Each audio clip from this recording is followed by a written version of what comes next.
విరించిర్దీర్ఘాయుర్భవతు భవతా తత్పరశిరశ్చతుష్కం సంరక్ష్యం సఖలు భువి దైన్యం లిఖితవాన్ విచారః కో వామాం విశద కృపయా పాతి శివతే కటాక్ష వ్యాపార స్వయమపి చ దీనావనపరః. శివాయ గురవే నమః. శివాయ గురవే నమః.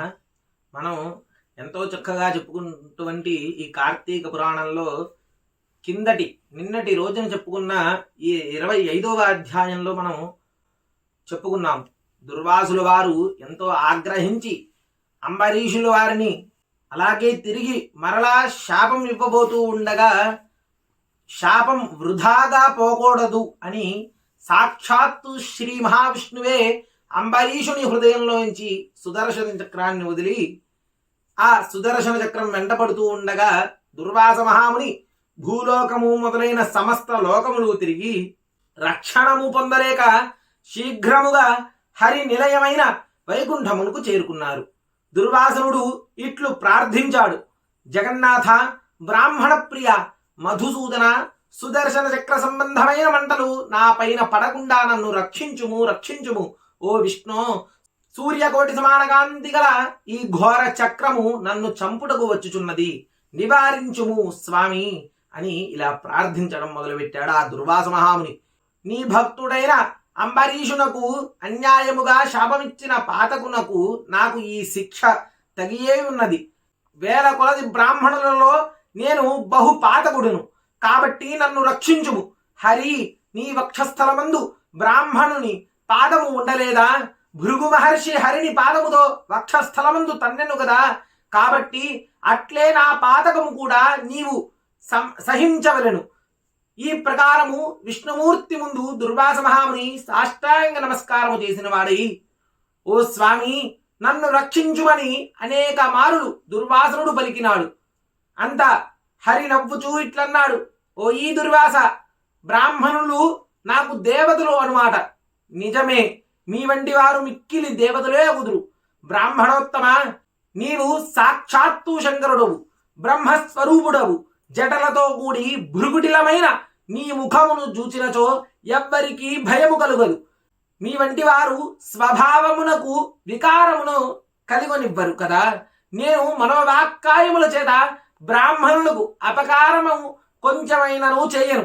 ఆ సంగతి నీకు తెలిసిగే ఉన్నది కదా. దేవతలకు, బ్రాహ్మణులకు, సాధువులకు, గోవులకు సుఖము కొరకు ప్రతి యుగమందు నేను అవతరించి ఉన్నాను. దుర్వాస, నీవు సాధునిందితమైన కర్మను ఆచరించితివి. అంబరీషునకు కారణము లేని శాపమును ఇచ్చితివి. అంబరీషుడు మనోవాక్కాయముల చేత శత్రువునకును అపకారము చేయనివాడు. సర్వభూతములందును నన్ను భావించుచు చరాచరములందుంతట తను నన్ను జూచుచున్నాడు. అట్టి వారిని వృధాగా నీవు అనేక బాధలు పెట్టితివి. ఇది నీకు తగునా? నీవు భోజనమునకు వచ్చిదరని చెప్పిపోయి సకాలమునకు రాలేదు. నీకు అనుష్ఠానం ఉన్నదో చేసుకొనవచ్చును, కానీ అట్టి స్థితిలో నీవు అతనికి అనుజ్ఞ ఇవ్వలేదు. కేవలము జలమును పుచ్చుకొని 12 పారణ ముఖ్య కాలమునకు చేసెను. ఉదక పానమందెందు ఏమి దోషమున్నది? ఉపవాస కాలమున నీరు త్రాగుట దోషము కానేరదు కదా. బ్రహ్మచర్యాదులకు ఆహారము నిషిద్ధమైనప్పుడు ఉదక పానము విహితమై ఉండగా దాహశాంతికి అంబరీషుడు జలపానము చేసినందున ఏమి దోషము జరిగినదయ్యా? నీకేదీ సందు దొరకక దానిని ఒక తప్పుగా చేసుకొని శాపమిచ్చితివి గాని విచారించినది దోషమా? అప్పటికీ నిన్ను అనేక విధములుగా ప్రార్థించినా నీవు కోపమును తగ్గించుకొనలేకపోయితివి. తన్ని దూరముగా పోగానే బ్రాహ్మణ ప్రియుడైన రాజు బ్రాహ్మణుడైన నీ వలన భయము పొంది తన హృదయాంతర్వాసి అయిన స్వయంభువనైన నన్ను శరణు వేడాడు. అంతలో నీవు శాపమిచ్చితివి.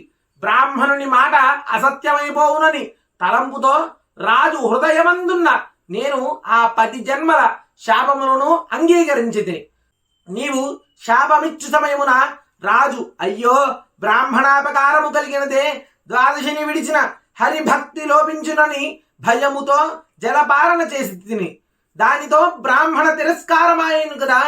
హరి, నన్నెట్లు కాపాడుదువని దీనుడై నన్ను శరణుదొచ్చి నా ఎందే మనస్సు ఉంచి ఇతర విషయములను ఇతర విషయములను మరచి తన శరీరమును తానెరుకగా ఉన్నాడు.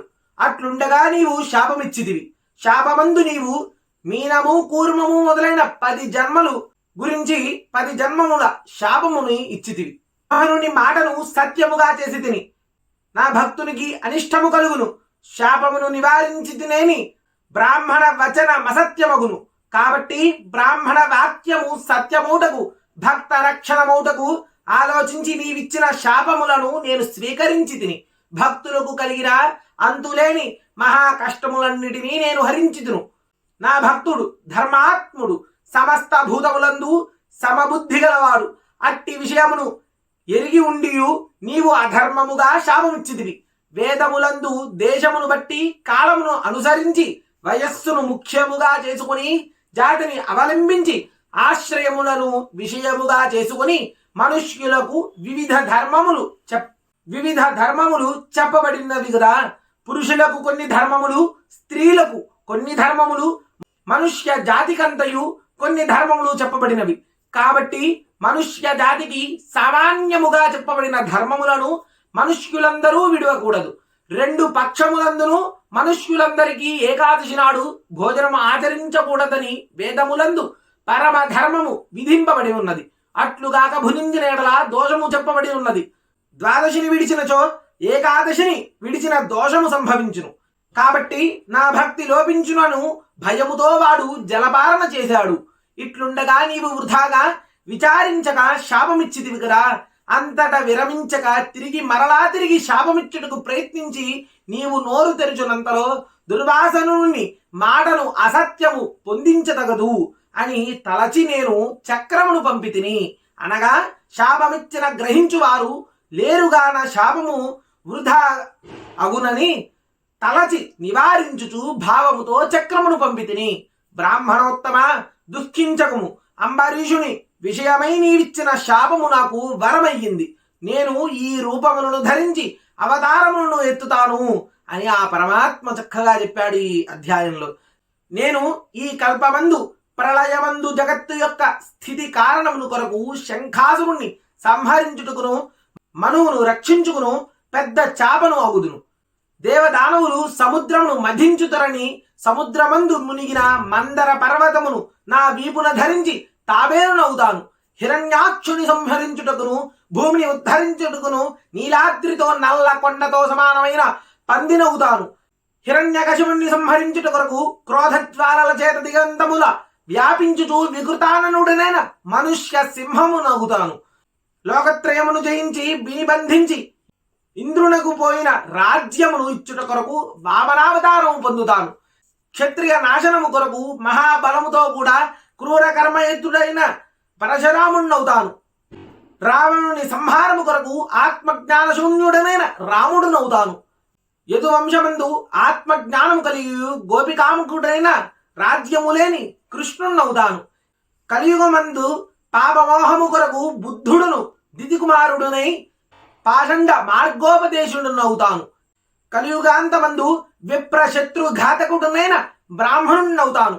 ఇట్లు నాకు 10 జన్మములు కలుగుతాయి. ఈ 10 అవతారములు వినువారికి పాతక నాశనములు కలుగుతాయి.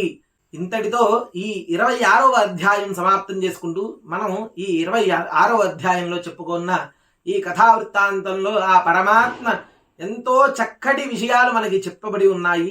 హర నమః పార్వతీపతయే. హర హర మహాదేవ హర.